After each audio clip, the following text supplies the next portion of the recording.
चलिए देखिए, आज हम पढ़ने वाले हैं प्रतिलोम त्रिकोणमितीय फलन। प्रतिलोम त्रिकोणमितीय फलन होता क्या है, सबसे पहले इसको हम जानेंगे। कक्षा 11वीं में हमने पढ़ा त्रिकोणमितीय, तो त्रिकोणमितीय जो हमने पढ़ने का कार्य किया था, ठीक उसी का अपोजिट उल्टा हम पढ़ेंगे आज प्रतिलोम त्रिकोणमितीय फलन। कोई भी कंडीशन हो, किसी भी हम त्रिकोणमितीय अनुपात को पढ़ते हैं तो वह एक फलन के रूप में कार्य करता है, वह एक फलन होता है। ठीक है, जैसे कि हमने पढ़ा था कि मान लीजिए कि x बराबर साइन थीटा ऐसे कुछ मिलता है, तो x का मान साइन थीटा की इक्वल दिखाया गया है, या x बराबर कॉस थीटा ऐसे कुछ हमको प्राप्त होता है। तो यहाँ x जो है साइन के मान है, x जो है साइन का मान है, या ऐसे नोट कर सकते हैं sine theta equal to x। तो जो कोण हमारा है, तो कोण के सापेक्ष हमने साइन का मान निकाला, तो साइन का मान प्राप्त क्या हुआ, x हमको प्राप्त हुआ। लेकिन जब कभी कभी कहा जाता है कि कोण ही बताइए, आपने किस कोण किस एंगल को लेकर कार्य किए, तो कोण ज्ञात करने के लिए तो एक्चुअल अक्सर ऐसा होता है कि 0, 30, 45, 60 ऐसे हमको मान कोण के पता होते हैं, जिसको साड़ी में हमने यूज किया। लेकिन अगर ऐसा वैल्यू हमको पता हो जाए, जैसे 15 अंश का मान, 20 अंश का मान यहाँ दे दिया जाए, 15 और 20 कोण के जगह पर दे दिया जाए, तो उसके लिए हम कार्य नहीं कर पाते हैं। तो क्या होता है उस केस में, हम इसको यहाँ रहने देते हैं, कोण को यहाँ छोड़ देते हैं और साइन को दूसरे पक्ष में ट्रांसफर कर देते हैं। तो ऐसे कुछ लिख दिया जाता है। साइन जब यहाँ से मान लीजिए सपोज डेट कि यहाँ पर साइन और थीटा, साइन के साथ थीटा जो है जुड़ा हुआ है। अगर साइन जैसे कि गुणा करने की कार्य में है, लेकिन इसके अतिरिक्त है, मतलब ये जुड़ गया है, तो हमें इसके पास अगर कोई दूसरा नंबर आ जाए तो यह 2 इससे नहीं गुणा करता है, कोण से नहीं गुणा करता है, सीधे 2 साइन थीटा नोट करते हैं। यहाँ से हटाने का कार्य करते हैं तो ये केवल हटता है, ये नहीं हटता है।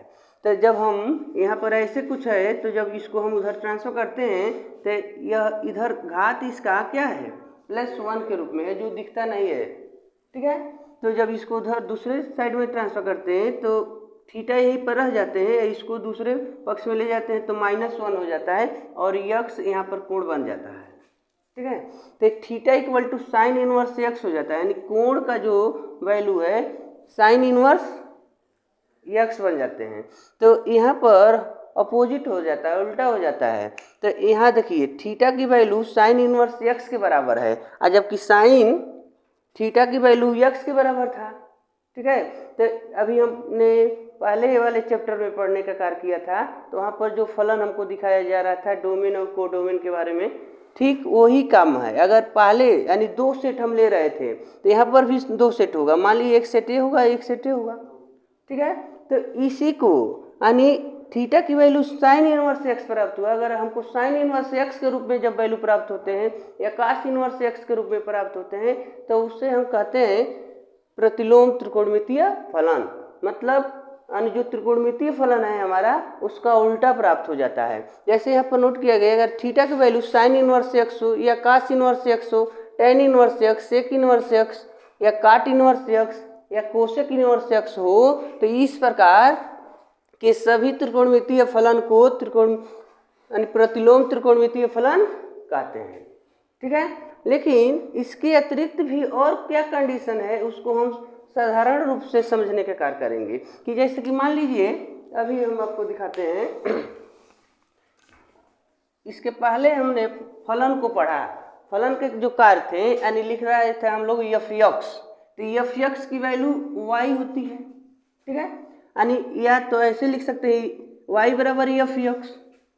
ठीक है, तो f(x) के स्थान पर दे दिया जाए f(x) equal to sine x, ऐसे भी हो सकता है, या इसके पहले पढ़ लिए थे, या f(x) इक्वल टू 2x + 1, ऐसे हमने पढ़ ले यानी पहले पढ़ा। तो अगर सपोज डेट, अगर चलो इसी पर हम पहले वाले जो इसके पहले हमने जो पढ़ने का कार्य किया फलन को, उसके आधार पर कार्य करते हैं। तो f(x) इक्वल टू 2x + 1 है, तो इनके स्थान पर हम क्या रखते हैं, y रखते हैं। f(x) जो होता है y होता है, तो y इक्वल टू हो जाता है 2x + 1। तो अब हमको देखना है कि यह फलन है कि नहीं है, ये जांच करना है। तो क्या करते हैं हम,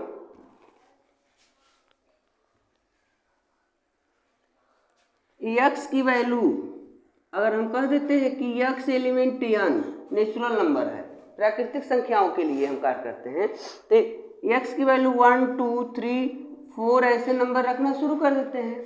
ठीक है, तो x की वैल्यू अगर इसमें रखते हैं x इक्वल टू 1, तो y के मान क्या होगा, तो y equal to 2 into 1 plus 1, तो y के मान मिल गया 3। ठीक है, अगर x की वैल्यू हम 2 रखते हैं तो y की वैल्यू 2 इंटू 2 प्लस 1 यानी क्या मिल जाएगा, 5 मिल जाएगा। x की वैल्यू अगर 3 रखते हैं तो y की वैल्यू 2 इंटू 3 प्लस 1 तो 7 मिल गया। अगर x की वैल्यू मान लो कि हम 4 रख देते हैं तो y की value 2 into 4 plus 1 equal to 9, ऐसे नंबर प्राप्त हो जाते हैं। तो अगर देखना है कि यह फलन है कि नहीं है, तो चलो नेचुरल से नेचुरल, मतलब जो भी नंबर आपने रखने का कार्य किया, देखो यहाँ पर 1 2 3 4 ऐसे नंबर रख रहे हो, तो इसमें भी नेचुरल नंबर है और इसमें भी नेचुरल नंबर है। 1 2 3 4 डॉट डॉट, यहाँ 1 2 3 4 ऐसे है। जब x की वैल्यू हमने 1 लिया तो y की वैल्यू हमको क्या मिल गया है, 3 मिल गया। तो यहाँ पर 1 और यहाँ ले लिए 3, 2 पर 5 ऐसे नंबर लेंगे तो मान लीजिए कि 3 लिए तो 7 मिला है, इसके बाद हमको 7 मिलेगा और भी नंबर मिलते जा रहे हैं। तो इस कंडीशन में हमको ये फलन प्राप्त होगा। फलन क्यों होगा, क्योंकि इसका नंबर हम लेते जा रहे हैं, नंबर बढ़ते जाएगा। हाँ, इसमें कुछ नंबर छूटते जा रहे हैं, लेकिन फलन होने का ये मतलब होता है पहले सेट में नंबर नहीं छूटना चाहिए। ठीक है, तो ऐसे कुछ हमको प्राप्त होता है। लेकिन व्युत्क्रमणीय हम फलन पढ़ रहे हैं, प्रतिलोम पढ़ रहे हैं। प्रतिलोम तो तब होता है जब दिया गया फलन एकाकी हो और आच्छादी हो। ठीक है, तो हम ऐसे कुछ फलन का प्रयोग करते हैं जो एकाकी और आच्छादी हो, तो हम जांच करेंगे कि क्या यह इसका व्युत्क्रम प्राप्त होता है साइन या कॉस के पदों में। चलिए ऐसे फलन का यूज करते हैं जिसमें हम एकाकी और आच्छादी प्राप्त करें। तो देखिए, एक हम साधारण रूप में एक फलन लेते हैं, जैसे कि जो फलन लिया गया था तो वही सेम है, बट उसमें हम नेचुरल नंबर के लेने का कार्य किया, लेकिन इसमें नेचुरल नंबर नहीं लेते। इसमें ऑलरेडी जैसे कि हमको फलन दिया है F X equal to 2x plus 1, तो इसमें x की वैल्यू दे दी गई है कि केवल इन्हीं लोगों को प्रयोग में लेंगे, यानी x की वैल्यू 1 2 3 है। ठीक है, तो इस कंडीशन में अगर मान लीजिए कि इसका हम मान निकालते हैं कि एक ही फलन होगा कि आच्छादी होगा, तो इस देखिए यहाँ पर हम क्या नोट कर सकते हैं, y equal to 2x plus 1 note कर सकते हैं, और x की वैल्यू वहाँ दी गई है। तो अगर x की वैल्यू अगर हम 1 रख देते हैं, x इक्वल टू 1, तो y equal to 2 into 1 plus 1, तो मिला हमको 3। x की वैल्यू 2 है तो y की वैल्यू 2 इंटू 2 प्लस 1 5, और x की वैल्यू 3 है तो y equal to 2 into 3 plus 1, यानी मिल गया हमको 7। अब देखो यहाँ पर ऐसे कुछ बनाते हैं, तो इसमें 1 2 3 है तो y की वैल्यू इसमें क्या मिला है, 3 5 7। 1 पर हमको 3 मिला है, 2 पर 5 और 3 पर 7। अगर इसको देखा जाए कि यह फलन कैसा फलन है, तो ये देख रहे हैं कि एकाकी भी है और आच्छादी भी है। ठीक है, क्यों एकाकी? इसलिए है कि एक एक से संबंध बनाया है, और आच्छादी इसलिए है कि इसमें कोई अवयव छूटा नहीं है, दूसरे सेट में एक भी अवयव छूटा नहीं है। तो एकाकी और आच्छादी है ना, तो आप कह सकते हैं कि ये जो फलन दिया गया है ये व्युत्क्रमणीय है। जब कोई फलन एकाकी और आच्छादी दोनों होता है तो उस केस में कहते हैं कि दिया गया फलन क्या है, व्युत्क्रमणीय है, उसका प्रतिलोम प्राप्त किया जा सकता है। ठीक है, तो प्रतिलोम अगर प्राप्त करना चाहते हैं, देखिएगा थोड़ा यहाँ लिख देना है कि यह फलन एकाकी तथा आच्छादी है। ठीक है, तो प्रतिलोम निकालने के लिए हम क्या करते हैं, प्रतिलोम के लिए देखिएगा मान लीजिए कि x की वैल्यू 1 रखे हैं तो हमको y की वैल्यू क्या मिला है, 3 मिल गई। और जब x की वैल्यू 2 रखे तो y की वैल्यू 5, x की वैल्यू 3 तो y की वैल्यू 7। ऐसा कर दिया जाए कि जब हम y की वैल्यू 3 रखें तो हमको x की वैल्यू 1 मिल जाए। ठीक है, उल्टा काम करना है हमको। अगर ये y की वैल्यू हम 5 रखते हैं तो x की वैल्यू हमको 2 मिल जाए, तभी ना मानेंगे कि यहाँ एक दूसरे की व्युत्क्रमणी है।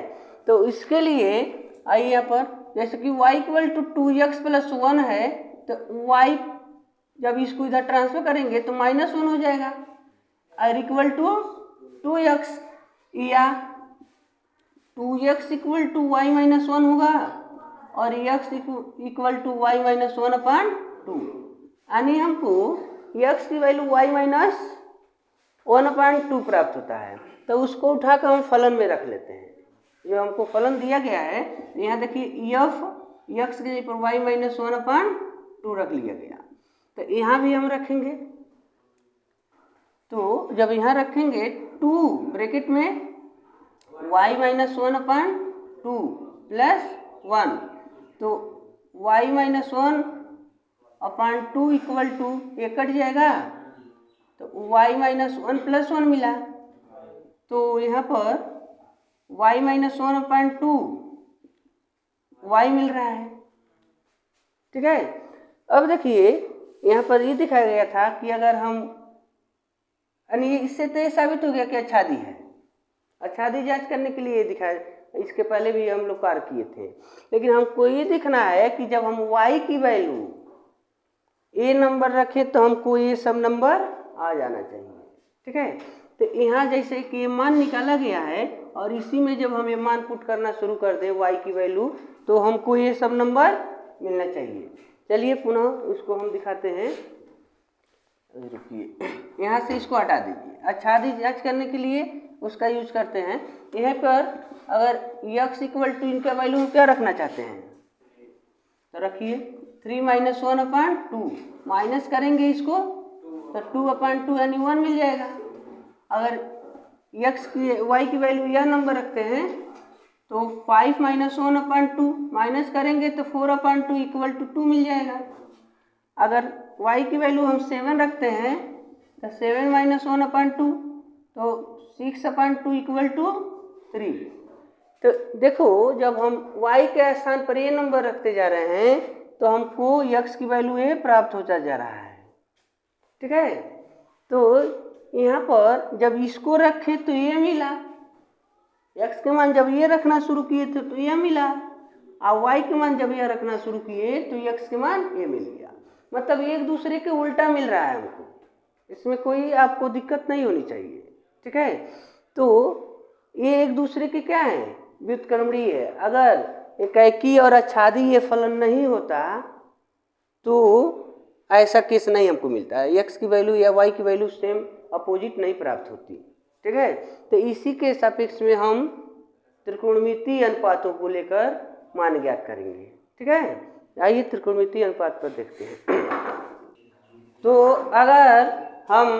अगर कोई ऐसे फलन ले ले y बराबर साइन x, अभी इसके पहले जो फलन लिया गया था कि y बराबर 2x प्लस 1 था या fx बराबर 2x प्लस 1 था, लेकिन हमारे पास ये फलन अगर हो जाए y बराबर साइन x, क्यों? क्योंकि हमको त्रिकोणमितीय अनुपात के बारे में प्रतिलोम त्रिकोणमिति पढ़ना है तो हम त्रिकोणमितीय अनुपात को लेकर सॉल्यूशन निकालेंगे। तो अगर हमारे पास फलन है कि y बराबर साइन x, ठीक है, और इस पर हमको देखना है कि इसका डोमेन और कोडोमेन क्या प्राप्त होते हैं, रेंज क्या प्राप्त होता है, यह फलन है कि नहीं है। ठीक है, इसको जांच करना है। तो अगर देखा जाए कि यहाँ पर देखो कोण के स्थान पर कौन सा नंबर लिया गया है, x, तो कोण के जगह पर जब x है तो x की वैल्यू हम यानी कोण रखना चाहेंगे। ठीक है, तो देखो तो अगर x बराबर हम 0, 0 अंश या π/2 या -π/2 या पाई या -π या 2π या -2π ऐसे नंबर रखना शुरू करते हैं x के स्थान पर। ठीक है, तो आइए रख के देखा जाए। अगर y इक्वल टू देखो साइन और x के स्थान पर हम रख लिए 0। ठीक है, तो साइन 0 अंश और साइन 0 अंश का मान कितना हो गया जीरो, साइन जीरो अंश का मान होता है जीरो, यानी y की वैल्यू हमको प्राप्त हो गई जीरो।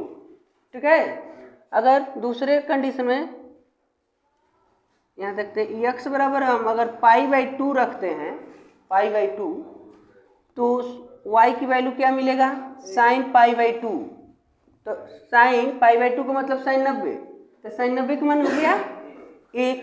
अगर x की वैल्यू -π/2 रख दें, -π/2, तो देखो y equal to sign -π/2।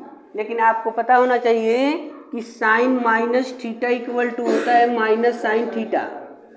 Minus को हम क्या करते हैं, आगे नोट कर लेते हैं, नकारात्मक होता है। तो इसका क्या करेंगे, हम माइनस आगे नोट कर लेंगे, -1 माइनस आगे नोट कर लेंगे, और π/2 साइन π/2 का मान 1 हो गया। इसी प्रकार अगर x के वैल्यू हम पाई रखते हैं तो y की वैल्यू क्या होगा, तो साइन पाई मतलब 180 अंश, साइन 180 अंश का मान, तो साइन 180 अंश का मान 0 होगा। ठीक है, क्यों, कई लोग ये सोचेंगे क्यों ऐसा क्यों हो रहा है कि साइन, यहाँ देखो साइन मान लो 180 है तो इसको नोट कर सकते हैं साइन 90 प्लस 90। ठीक है, तो साइन 90 प्लस थीटा क्या होता है, कॉस थीटा।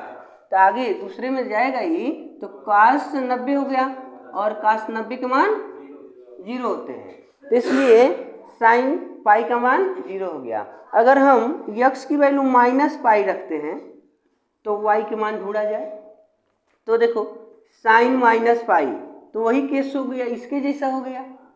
माइनस है तो माइनस आगे नोट कर लेना है, तो माइनस हम आगे नोट कर लेंगे तो ये हो जाएंगे इसके जैसा, साइन पाई हो जाएगा, और साइन पाई का मान 0, तो यहाँ पर 0। तब देखो 0 को आगे माइनस रहे या प्लस रहे उससे तो कोई फर्क नहीं पड़ रहा, तो पॉजिटिव ही नोट करेंगे, ये माइनस आप हटा भी सकते हैं। अगर और आगे जाते हैं, जैसे हमने लिया था यहाँ पर पाई माइनस में लिखे, अब 2π लेते हैं। ठीक है, तो x की वैल्यू 2π रख दें तो y की वैल्यू क्या मिलेगा, 2π के पहले देखिए 270 भी रख सकते थे। ठीक है, अब सीधे हम कहाँ जाए, 360 पे चले गए। ठीक है, तो साइन 2π, अब देखना है साइन 2π का मान कितना होगा, तो आइए यहाँ देख लीजिए साइन 360। ठीक है, अगर आप ऐसा कर देते हैं साइन 360 प्लस 0, ठीक है, साइन 360 प्लस 0, तो ये किस में चला जाएगा, पहले चतुर्थांश में चले जाएंगे। ये चौथे में है ना, लेकिन जैसे ही 0 अपने प्लस किया तो किस में जाएगा, पहले चतुर्थांश में चला जाएगा, और पहले में जाकर ये क्या बना जाएगा, साइन 0, और साइन 0 का मान 0 हो जाएगा। तो इस प्रकार साइन 2π का मान हो गया 0। यहाँ अगर रखते हैं x इक्वल टू -2π, तो यहाँ भी आपको साइन -2π का मान 0 ही प्राप्त होगा।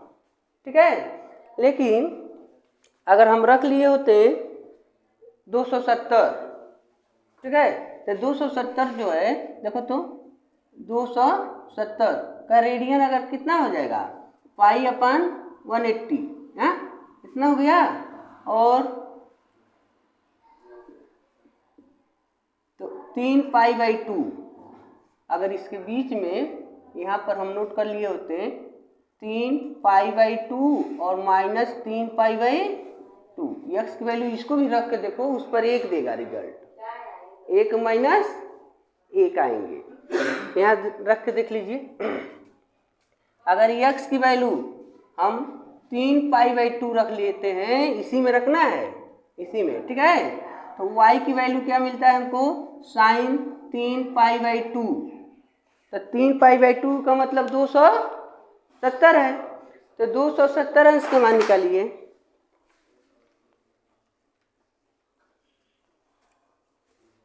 देखिए यहाँ पर तो 1 होगा, कैसे होगा, देखो यहाँ साइन 270, तो साइन, या इसको नोट कर सकते हैं 180 प्लस 90, ठीक है, और ये दूसरे से किस में जा रहा है, तीसरे में, और तीसरे में क्या होंगे, माइनस होंगे। ठीक है, और दूसरे से तीसरे में जाएगा तो लिखा जाएगा माइनस साइन 90। ठीक है, माइनस साइन 90, तो कितना हो गया -1। अगर यहाँ पर -3π/2 रख दिए होते तब +1 हो गया होता, ठीक है, क्योंकि माइनस पहले से हमारे पास है, आई वो माइनस हो, ठीक है। तो आप यहाँ कह सकते हैं कि -1 और ये +1। तो यहाँ हम ये आपको दिखाना चाह रहे थे कि कोई भी मान रख रहे हैं तो या तो -1 आ रहा है या तो +1 आ रहा है या तो 0 आ रहा है। यानी अगर इसको ऐसे किया जाए, देखो तो इसमें 0 से यानी लिए है π/2, पाई और 3π/2 और 2π, इधर आओ -π/2 -3π/2 ऐसे। तो यहाँ रियल नंबर लिख सकते हैं। रियल नंबर में अब ये थोड़ा ना है कि केवल आप 1 2 3 के लिए रियल नंबर नोट करेंगे, ये भी रियल नंबर है, कोई भी नंबर आप रख सकते हैं, ठीक है। तो कोई भी कोण ले सकते हैं, लेकिन सभी पर रिजल्ट हमको क्या मिल रहा है 0 1 -1, 0 1 और -1। जब हम 0 लिए थे x की वैल्यू 0, तो देखो रिजल्ट मिला था 0। जब हम π/2 लिए थे तो 1। जब हम -π/2 लिए थे तब -1। जब पाई पर 0, -पाई पर भी 0, यानी कोई भी नंबर इसके अंदर ही हमको प्राप्त हो रहा है, सभी पर क्या हमको मिल रहा है। तो आप अगर ये कहें कि इसका रेंज क्या है, तो रेंज क्या मिल रहा है यानी -1 से 1, यानी इसके बीच में ही ना हमको मिल रहा है, ठीक है। और जैसे कि यहाँ देखिए परिसर में तो पूरा रियल नंबर कोई भी कोण ले लेते हैं, ठीक है। और इसका परिसर में नहीं, क्या कहते हैं इसको,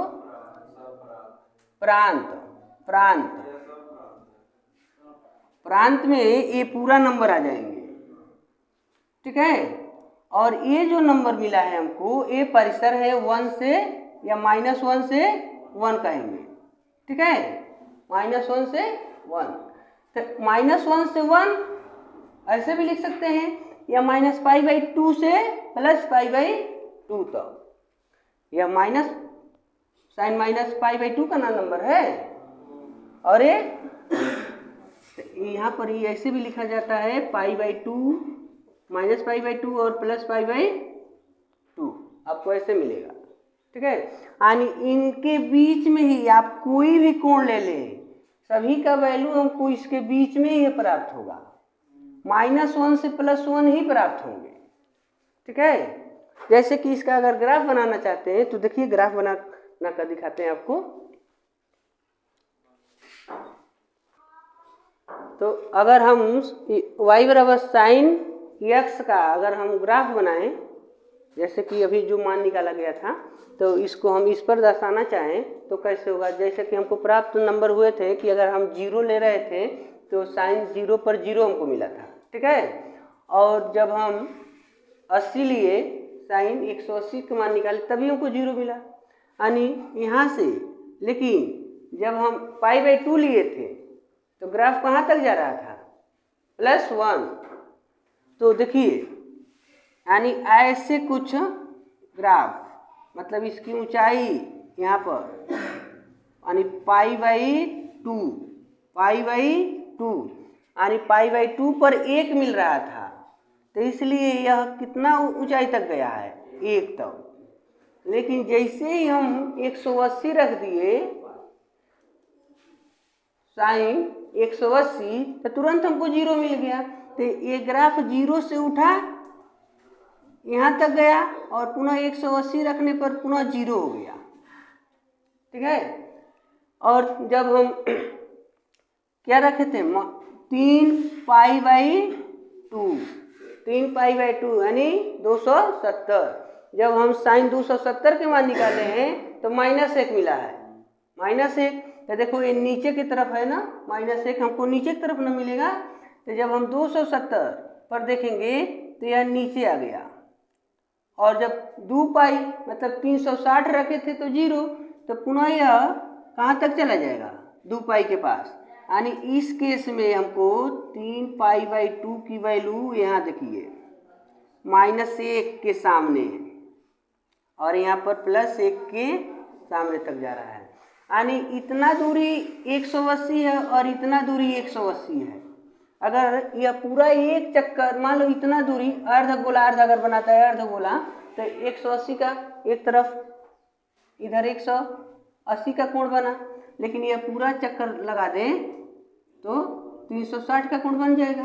तो इसमें देखिएगा यह इधर से इतना चला 180, और इधर से एक चक्कर यानी आधा साइकिल किया तो 180, तो इसको और इसको मिलाएंगे टोटल कितना हो जाएगा, 360।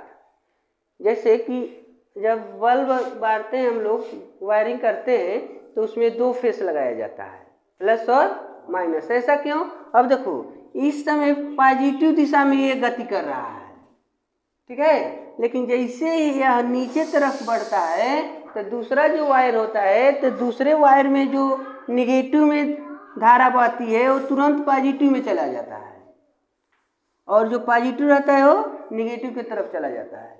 इसलिए उसमें धारा की गति निरंतर बनी रहती है। लेकिन कभी कभी ऐसा होता है कि आपका बल्ब डिम होने लगता है, ठीक है। ऐसा क्यों होता है? जब उनकी धारा की गति में परिवर्तन होता है, मान लीजिए प्लस है, बल्ब जल रहा है आपका, जैसे इसमें एंट्री करेगा तो बल्ब बुझ जाएगा। तो दूसरा जब वायर जोड़ देते हैं तो जब तक यह पॉजिटिव होता है तब तक वह धारा निगेटिव होती है, और जब ये निगेटिव होता है तो वो पॉजिटिव हो जाता है। इसलिए उसकी कंटिन्यूटी बनी रहती है, बल्ब बुझता नहीं है, ठीक है। थोड़ा सा इधर आओ, तो जब -π/2 रखे तब -π/2 रखे थे तो हमको क्या मिला है, -1। तो -1 तक आइए, तो यहाँ से यह पुनः नीचे की तरफ आ जाएगा और यहाँ तक चला जाएगा, ठीक है। तो यहाँ हो गया -π/2 और 0 पर पहुँचेंगे पुनः यहाँ से यहाँ तक, यानी -3π/2 रखने पर हमको +1 मिला था परास, ठीक है, 1 के सामने। अब देखो कुछ ऐसा ग्राफ बन रहा है, तो यहाँ से यहाँ तक देखना है आपको। यह एक साइकिल पूरा हो जा रही है। एक साइकिल का मतलब देखो, यह मान लो 180 और इधर का 180, तो यह इतना और इतना जोड़ेंगे तो 360 हो जाएगा, या टोटल यह 180 है इतना। तो इसमें देखो इतना को देखो, यह 90 और इधर आ जाइए इतना 90 जोड़ लेंगे तो 180, यानी यहाँ का जो आधा साइकिल पूरा कर रहा है या यहाँ का आधा, तो इसमें से आधा ले लिया, इसमें से आधा ले लिया, ठीक है। अगर यहाँ की बात करें तो देखो यहाँ से यहाँ तक, ठीक है। तो मतलब इसका ये है कि यानी जो हमको रेंज मिल रहा है, परिसर मिल रहे हैं, तो परिसर क्या है, परिसर -π/2 से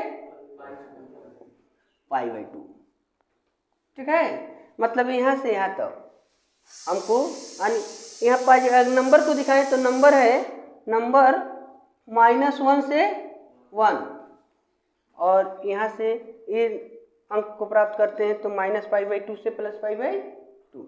अगर इसी को आप दिखाना चाहते हैं इनवर्स के साथ, ठीक है, तो इनवर्स में देखिए, इनवर्स में क्या प्राप्त होता है, थोड़ा ऐसे कर लीजिए यहीं पर, और यहाँ x हो जाएगा और x डैश, लेकिन ये अब y पर चलना शुरू कर देंगे। यहाँ पर 1 -1 और यहाँ देखिए 0, यहाँ पर π/2, 2 यहाँ पर नोट करेंगे पाई, और 3π/2 और 2π। नीचे की तरफ यहाँ -π/2 -π -3π/2 और 2π माइनस में, तो यहाँ पर क्या होगा, ऐसे कुछ चलेंगे और यहाँ से ऐसे हो जाएगा, पुनः यहाँ से ऐसे राउंडिंग करेंगे और यहाँ से, ठीक है। तो इसका क्या नाम है, y इक्वल टू नहीं x बराबर साइन इनवर्स y, यानी इसका ये प्रतिलोम हो गया, ठीक है। तो इन दोनों को अगर हम जोड़ ले तो कैसा ग्राफ बना देगा, चलिए इसको जोड़ते हैं, देखिए। तो अगर जो था y बराबर साइन x और y equal to x equal to sine inverse y, जो दोनों समीकरण थे जिनका ग्राफ हमने बनाया था, उन दोनों को एक पर अगर दिखाते हैं तो कैसे होगा। तो मान लीजिए कि आपने देखा था कि ऐसे ही ग्राफ चल रहे थे, यह किसका है, y equal to sine x, देखो ऐसे कुछ है, ठीक है। आज जो इनवर्स वाला है तो इनवर्स को यहाँ पर दिखाए हैं x equal to sine inverse y। तो इस पर इनवर्स का अगर देखा जाए तो ऐसे, और यहाँ से ये पाई है, तो थोड़ा सा देखो जी, ऐसे कुछ बना देगा, ठीक है।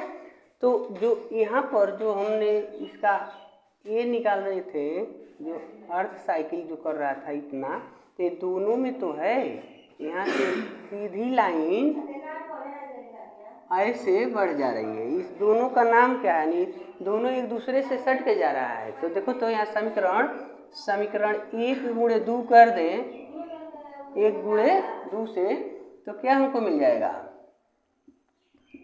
साइन x, तो गुणा करो तो y और गुणे x इक्वल टू यहाँ साइन इनवर्स x गुणे साइन y, तो x y और यहाँ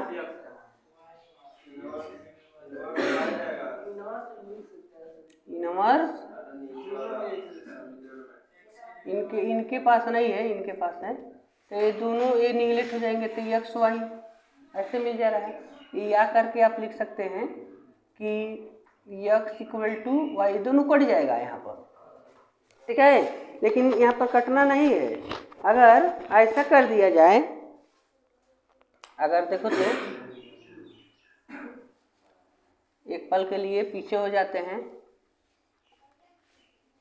हमारा ये है कि y equal to sine x और y equal to sine inverse x, अगर इसी का उल्टा लेते हैं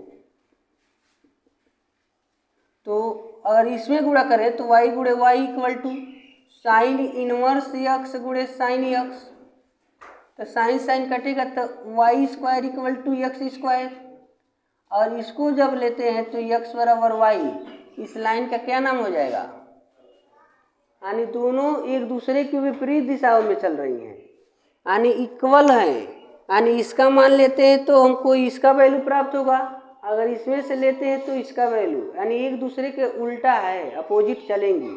जैसे ये चल रही है तो x अक्ष पर था, तो यहाँ पर y अक्ष पर चल रहा है, तो x अक्ष पर जैसे इसका गमन है वैसे y अक्ष पर इसका गमन है, ठीक है। ये sine y equal to sine जो हमारा फलन था साइन x, उनके लिए ऐसा कुछ ग्राफ हमको मिलता है देखने को। इसी प्रकार cos का अगर वैल्यू निकालते हैं f(x) इक्वल टू cos, तो cos की भी इसी प्रकार ग्राफ बन जाएगा।